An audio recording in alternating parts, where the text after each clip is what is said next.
World Heavyweight title rematch and Rhea Ripley vs. Liv Morgan announced for WWE Smackdown, July 11, 2025. Abhijit has been telling sports stories through his words at Kale now since 2024. He covers pro wrestling, MMA, boxing and Formula 1. The Blue brand will travel to the Marble City for the July 11th show. The Stamford-based promotion has a very busy schedule in the second week of July, which includes weekly programs of Raw and Smackdown. The promotion is set to deliver the 2025 edition of the Great American Bash from Atlanta, Georgia, followed by the July edition of Saturday Night's Main Event. The July 12th edition of Saturday Night's Main Event will emanate from Atlanta, and the week will be capped off by the all-women's PLE, Evolution, which will also emanate from Atlanta on July 13th. However, before the three consecutive events, the promotion will deliver the go-home show of Smackdown on July 11th. The July 11th episode of the Blue brand is set to emanate live from the Bridgestone Arena in Nashville, Tennessee. Multiple top stars such as Cody Rhodes, Bianca Belair, WWE Women's Champion Tiffany Stratton, Solo Sikoa, and Chelsea Green, among others, are advertised for the show. The official social media handles of Bridgestone Arena recently announced two major matches for the show. According to the arena's social media handles, the newly crowned World Heavyweight Champion Gunther is set to defend the title in a rematch against Jey Uso. The two stars will clash in a street fight next month in a dark match. Gunther recently put Jey to sleep in the June 9th episode of Raw to kick off his second title reign and hit back after the humiliation at WrestleMania 41. On the other hand, a clash between Rhea Ripley and Liv Morgan has also been announced for the show. Similar to the title clash between Gunther and Jey, this too will battle in a dark match, as both stars are assigned to the Raw brand. The two stars have a long-running feud, which took center stage last week in the Queen of the Ring tournament's opening match.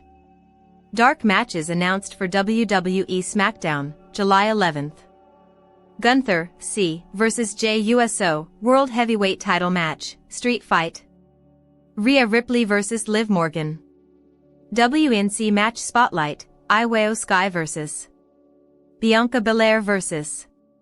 Rhea Ripley, WWE WrestleMania 41.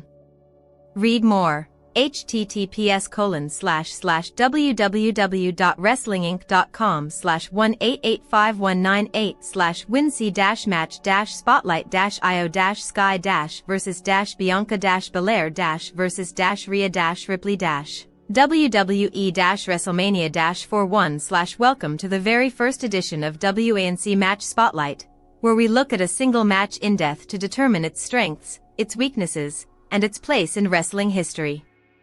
We are kicking things off with a match that already seems destined for the history books despite the fact that it only happened 2 months ago. In the aftermath of Io Sky's victory at WrestleMania 41, as the highlights packages begin to play, Wade Barrett comments that it's difficult to pick out even a handful of the most impressive moments from the match that had just occurred. "Where do you choose the replays from?" he asked. "There's so many options." At first glance, that's what Io Sky vs. Bianca Belair vs. Rhea Ripley is, a series of increasingly impressive, perfectly timed, supremely executed wrestling sequences. And in one sense, that perspective does explain why the match was such an instant classic. We just haven't seen a ton of women's matches that look like this. After the historical nadir that was the Divas era, it took years for mainstream American women's wrestling just to reclaim moves like powerbombs. The Four Horsewomen, in part, drove women's wrestling back into respectability by re-emphasizing technical wrestling, but there are still numerous other frontiers that have gone functionally unexplored since then. AEW proved that by successfully pushing women's wrestling to new heights in the hardcore/deathmatch genre. At WrestleMania, Sky Belair and Ripley brought women's wrestling, forever running behind, up to date on the modern big match style, while also perfecting that style using the tools provided by the triple threat format. The joys of the three-way dance. The biggest weakness of the modern big match style is that it relies on an increasingly ridiculous escalation of finishers and finisher kickouts, a structure that goes hand in hand with things like tiered finishers, one-count kickouts, and excessive runtime. The triple threat format, like the tag team format, relieves the need for any of these things, because there's someone else in the match who can break up pinfalls. This doesn't just inform the finish, it actually informs the entire match. See, the other thing that's different about Sky vs. Belair vs. Ripley is the sheer extent to which they're all athletic freaks of nature, and they spent the entire match throwing absolute bombs at one another. In a singles match, this could work the match's detriment. After all, if two guys spend the whole match throwing bombs at each other, why didn't any of the bombs keep either of them down? In a triple threat, you can get away with the succession of huge spots the women pulled out on WrestleMania Sunday, because one person can sell the impact of taking the spot while the other two continue to fight. There's no need for tiered finishers, they do everything they need to do with one finisher each. For example, while you might not remember because of Michael Cole completely butchering and no-selling the call, but Belair kicks out of the Riptide in this match, while Ripley is never shown kicking out of the KOD. However, Belair takes the pinfall, not Ripley, balancing the scales between them.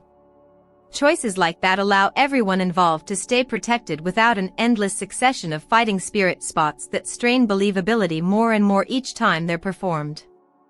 And they do all of this in less than 15 minutes.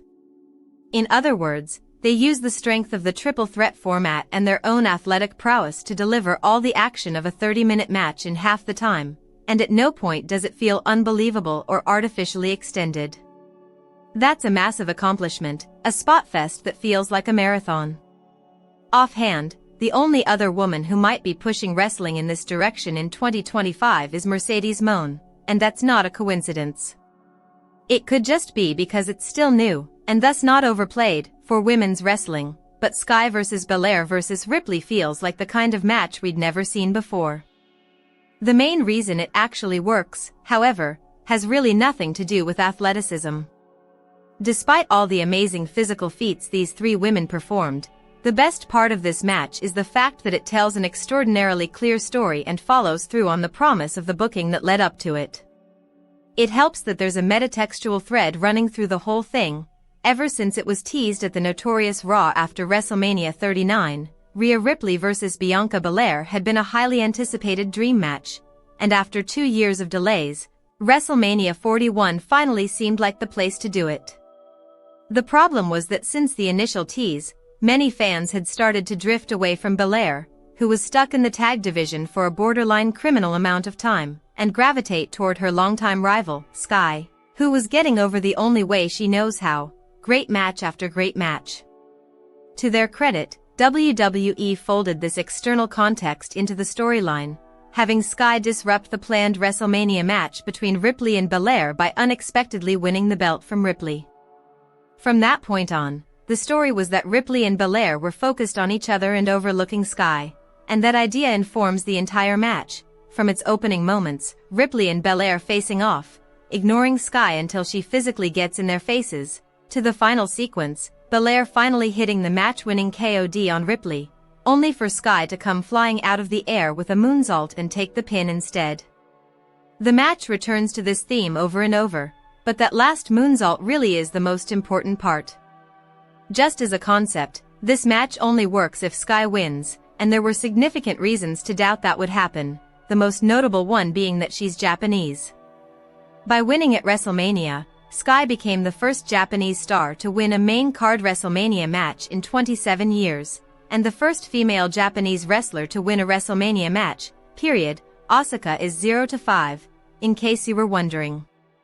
Her victory is a big deal, and it was far from a guarantee. In the moment, that fact lent the match a critical sense of suspense. Would they really do it? Would they end the story the right way? Would they give Sky the title?